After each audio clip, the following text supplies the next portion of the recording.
on va aller à Dapaon. On va aller à Dapaon, pourquoi? Parce que il y a de cela quelques semaines, j'avais fait plusieurs lives ici pour vous parler des difficultés des agriculteurs, nos frères qui sont à Dapaon, les agriculteurs qui sont à Dapaon et qui ont de la peine à écouler les produits de leurs champs, donc les céréales qui sont emmagasinés, qui sont dans les magasins, qui pourrissent et tout ça. On a même fait un article et je pense que j'ai fait un live là-dessus. Et depuis, la situation ne s'est pas améliorée. Le paradoxe, c'est que quand la Chine ou le Japon ou je ne sais pas quel pays encore nous envoie du riz gratuitement, nous avons nos paysans qui sont à l'intérieur du pays, qui ont des stocks du riz, qui ont des stocks de soja, qui ont des stocks du haricot et du maïs, qui sont en train de pourrir parce que justement, il y a des décisions, je ne sais pas, des décisions irresponsables qui ont été prises au niveau de l'État, qui empêchent ces paysans-là d'écouler les marchandises, les fruits de leur labeur et pouvoir gagner de l'argent pour payer même les microfinances. Parce que les gens qui sont à l'intérieur, parfois, ils vont faire des prêts pour pouvoir payer les champs, payer les métayers, payer les tracteurs et tout ça. Et donc, moi, je croyais que le phénomène ils ont dû prendre des dispositions pour mettre fin et aider les paysans à écouler les marchandises. Il n'en est absolument rien. Et ensuite, le deuxième sujet, on a parlé des tracteurs ici, il y a 2 semaines. Quand Ford est allé prendre des photos devant quelques tracteurs à Chichao là-bas, je vous ai dit d'où venaient ces tracteurs-là, que c'est des tracteurs qui étaient dans le pays depuis 1 an et demi. On demande aux paysans de venir les acheter à 6 millions. Les coopératives n'ont pas d'argent. C'est des gens qui ont été escroqués. Et donc, ces tracteurs sont entreposés à la direction régionale de l'agriculture. Et quand ils ont voulu faire leur cinéma, ils ont ramené tous ces tracteurs-là à Chichao. Et vous allez entendre les agriculteurs qui parlent des difficultés qu'ils ont à trouver des tracteurs pour labourer leurs champs. En ce moment-ci, où c'est la saison pluvieuse et c'est la saison des champs qui commence. Certains vont même louer les tracteurs au Ghana. Vous imaginez ça? Certains vont chercher les tracteurs au Ghana. D'autres, ils n'ont pas les moyens pour s'offrir ces tracteurs-là. Ces vidéos ont été réalisées par nos confrères de la Bali, le site Internet. Et comme cela corrobore tout ce qu'on a eu à dire ici, j'ai tenu à vous passer ces vidéos-là pour que vous voyez les difficultés que rencontrent nos compatriotes à l'intérieur du pays pendant qu'on met des milliards dans le ministère de l'Agriculture à ne rien faire. Et donc, ils ont parlé en langue locale et puis il y a une transcription immédiate. Donc, écoutez les vidéos.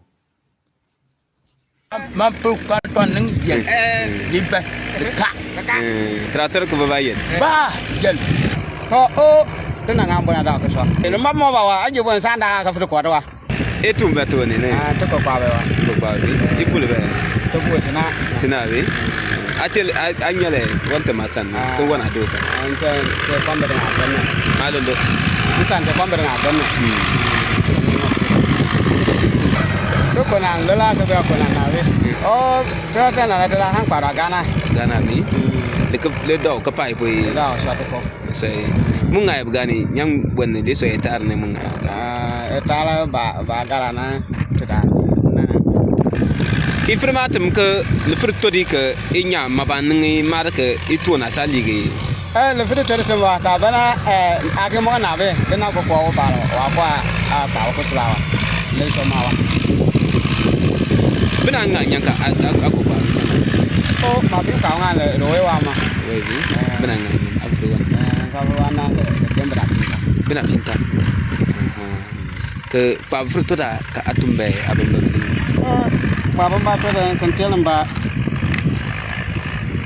fruto manga wa mana ka belang wa gela ba ko be ne mbo ko sina ka ko ko ba le betu wa ke ido ne bona do ko tiele to o tena ngam bona da ka so ya ba so bi ai le mamma ba wa aje bon sanda ka fruto ko wa ko nga lamba to mabati teka ko teka la tra lamba wa kana be mambe te palo wa akwan to tra kan la wa ba tang kya ne to ga na ko la wa ma le bol ma ba to ka un de la do la ngalle ke le peng mam pu kan ton nan le bonga nga diki ti sam nel gana ka ti satinde ti kan di na neka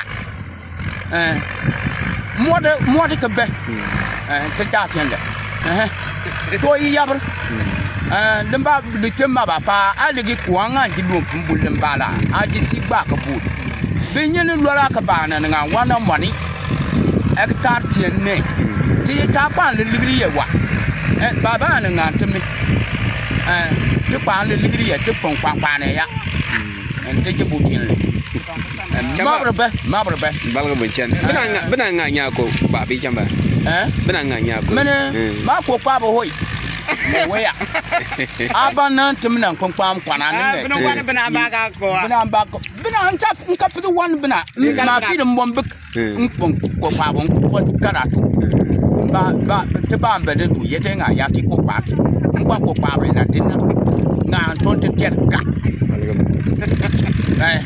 okay anka mo tiala ton ko tu nkwa ba ne tin pa Ces jours-ci, les hommes ne dorment pas, ils se mettent sur chacun parce qu'on avait pris des crédits pour produire le maïs. Et le maïs, personne ne veut pas. Cette année, chacun de nous se dit, est-ce qu'on peut encore faire le champ? Parce que on fait le champ, on produit nos produits, ça dort, on ne vend pas. Ils disent que cette année, on va faire comment pour faire encore le champ? Aujourd'hui même, j'ai un petit frère qui m'a dit que si c'est même bissap qu'on va faire et après vendre, que c'est mieux d'aller prendre des crédits après le SMIC nous poursuit. Ces jours-ci, les hommes ne dorment pas, le SMIC suit chacun parce qu'on avait pris des crédits pour produire le maïs. Et le maïs, personne ne veut pas. Tu amènes ça dans le pays, on ne veut même pas. Et d'autres disent que 300 le bol. Et si tu vends même 40 sacs, tu ne peux pas rembourser ta dette. Et les hommes, cette année, tout le monde est dans les doutes. On ne sait plus quoi faire. Et les bonnes femmes qui venaient chez nous acheter nos produits, on les appelle, ils disent que les autorités ont refusé d'évacuer les produits vers d'autres pays, là où ils ont besoin. Donc pour cela, eux aussi, ils n'ont pas de là, ils ne peuvent pas acheter, aller stocker. Que même leur stock de l'année passée, ça dort. Et cette fois-ci, on ne sait plus quoi faire parce que nos partenaires, ceux qui nous donnaient des crédits pour faire le champ, s'ils viennent, tu leur montres les produits, disent qu'eux aussi ne savent plus quoi faire. Donc, j'avais abordé la directrice de l'USMEC, je lui ai en parlé. Parce qu'il m'avait parlé de mon crédit, je lui ai dit, il y a le produit qui dort.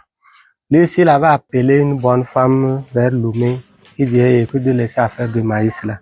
Je lui ai dit, bon, maintenant là, tu me dis de payer crédit, j'ai les produits, j'en pas pu vendre, comment je vais faire? Si ce n'est pas ceux qui sont un peu des vieux, je suis sûr que cette année, toute la jeunesse se retrouvera là en aventure. Parce que quel jeune va rester travailler, il ne doit pas trouver quelque chose pour faire ses besoins.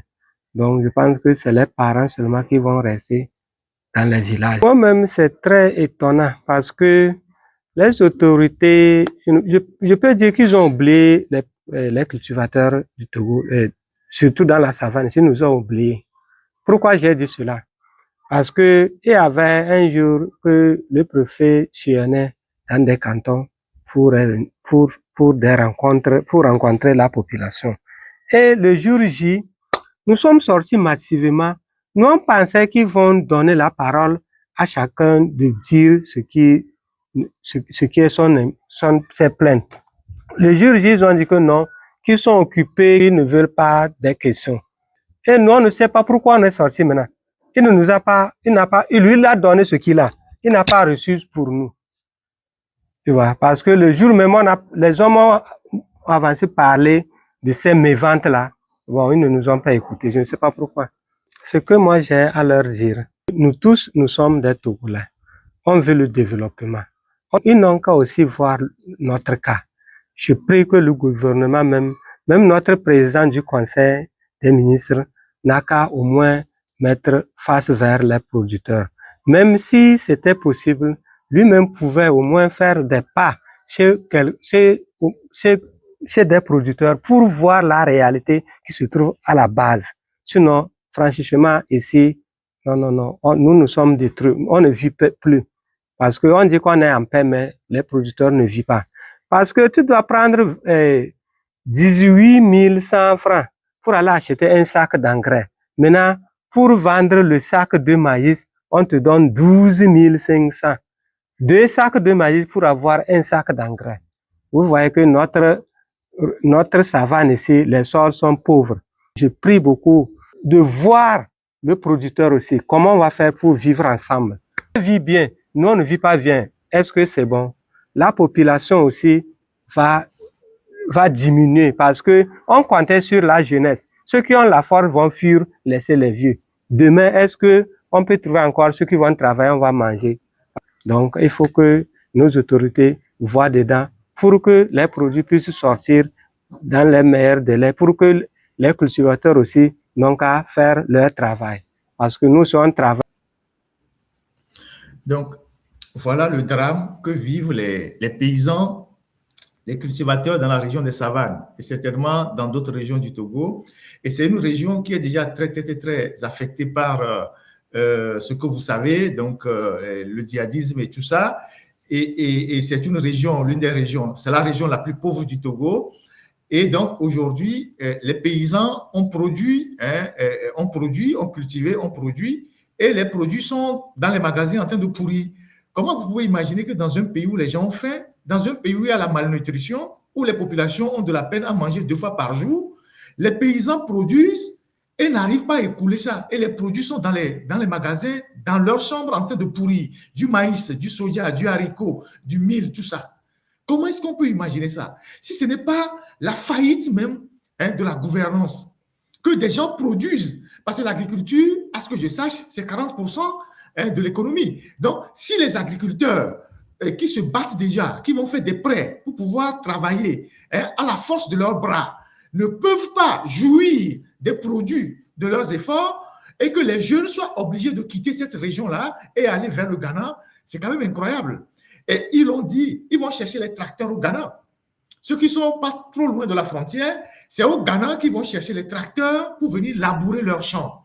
Et pourtant, on nous a montré la dernière fois, la veille du 27 avril, des tracteurs à Tchitchao pour dire que oui, le Togo a mis beaucoup d'argent pour la mécanisation de l'agriculture. Je vous ai dit que c'est une supercherie. Voilà les témoignages. Voilà les témoignages. Donc, si le Ghana n'avait pas bien organisé ses agriculteurs, puisque ce sont les mêmes peuples, les gens des frères de l'autre côté de la frontière, est-ce qu'eux, ils vont aller chercher les tracteurs chez leurs cousins au Ghana pour venir labourer les champs au Togo? C'est quand même incroyable. Et donc, c'est un pays qui est laissé totalement à l'abandon. Il y a que des mots, des phrases, des slogans qu'on balance dans l'opinion, mais dans les villages, dans les localités, les gens sont dans une situation de détresse totale. Voilà des gens qui ont produit, ils ont produit. Il y a beaucoup qui ont des céréales dans leurs magasins. Et le céréal est en train de pourrir dans les magasins. C'est ça la réalité du Togo. Loin de tout ce qu'on raconte aux gens. Ce sont les paysans, vous avez vu ce qu'ils sont en train de dire, qu'ils veulent même que le président du conseil, je ne sais pas quoi, lui-même vienne voir la réalité. Que lui-même, il descende, peut voir la réalité de ce qui se passe sur le terrain, comment ils vivent, et qu'eux, ils ne vivent plus dans la région des savanes. Et je suis sûr que dans d'autres localités du Togo, c'est pareil. Et avant de quitter la région des savanes, je vais vous montrer une école qui a été... je ne sais pas, qui est aussi laissé à l'abandon, EPP Talkenchete de Barkwasi, où il y a une partie de l'école qui a été emportée par, je ne sais pas quoi, voilà une des écoles, toujours dans la région des savanes, EPP Talkenchete vers Barkwasi, où les enfants, ça ce sont les enfants de la République, les enfants de la République, c'est une richesse de la République, comme on le dit partout. Ils seront les cadres de demain, ils seront les décideurs de demain. Voilà dans quelles conditions ils vont à l'école. Certains vont à l'école dans certains villages. On avait montré plein d'autres écoles. C'est parce qu'on est à Dapaon avant de partir que je montre ça. Et vous voyez ça? La dernière fois que nos ministres sont allés au Kirghizistan, on aurait pu faire juste l'économie des dépenses de ces 13 ministres-là, qu'on devait construire 2 grands bâtiments scolaires de 4 classes pour une école comme ça. Si on suppose, mais on peut même construire plusieurs bâtiments scolaires. Si on prend l'argent de 2 ministres au cours de ce voyage au Kirghizistan, qui n'a rien rapporté au Togo, on va construire 2 bâtiments, pas 2 salles de classe, 2 bâtiments scolaires pour régler le problème de ces enfants-là qui sont dans la nature en train d'étudier à la merci du vent, du soleil, de l'eau, de la pluie et tout ce que vous pouvez imaginer. C'est ça quand on a des hommes de vision à la tête d'un pays. C'est-à-dire, on rationalise les ressources et puis on dirige les ressources vers les besoins immédiats. Au lieu de dépenser de l'argent pour faire du tourisme un peu partout dans le monde. Quand Faure a quitté Kirghizistan, donc la semaine passée, il est passé par Milan. Il est rentré à Lomé. Il a fait conseil des ministres. Jeudi, il est reparti à Milan. Il est rentré actuellement. Il vient d'atterrir à Lomé. Je pense qu'il y a à peine 2 heures de temps qu'il a atterri. Donc, depuis jeudi, il est reparti à Milan. Et donc, quand on prend le coût de tous ces voyages-là, on va faire un forage quelque part, on va construire une salle de classe quelque part, on va construire un dispensaire quelque part pour sauver des vies humaines. C'est vrai que, bon, lui fait le tour Lomé-Milan, certainement pour d'autres raisons que je vous dirai plus tard, mais ces fréquentations à Milan, ça devient de plus en plus raccourci, rapproché, et bon, on sait plus ou moins ce qui se passe, mais bon, je ne vais pas dire tout ça aujourd'hui, mais tout ça, c'est des dépenses inutiles. On amène 13 ministres au Kirghizistan. On ne ramène rien au pays. Mais voilà les conditions dans lesquelles ces enfants-là fréquentent. Si on prenait un seul billet d'avion d'un seul ministre parmi les 13 là, on aurait déjà retapé ces salles de classe pour permettre à ces enfants de la République d'aller à l'école. C'est ça la réalité, malheureusement. Si on sacrifiait un seul ministre dans ce voyage-là, on aurait déjà construit cette école-là en bonne et due forme pour que les enfants aillent à l'école. Bon, écoutez, parfois, on va revenir, on va quitter Dapon. Bon courage à nos frères qui sont à Dapon là-bas. Beaucoup de courage à vous. Vraiment, c'est dommage, mais bon, qu'est-ce que vous voulez? Beaucoup de courage à vous. Ça va aller. C'est la République.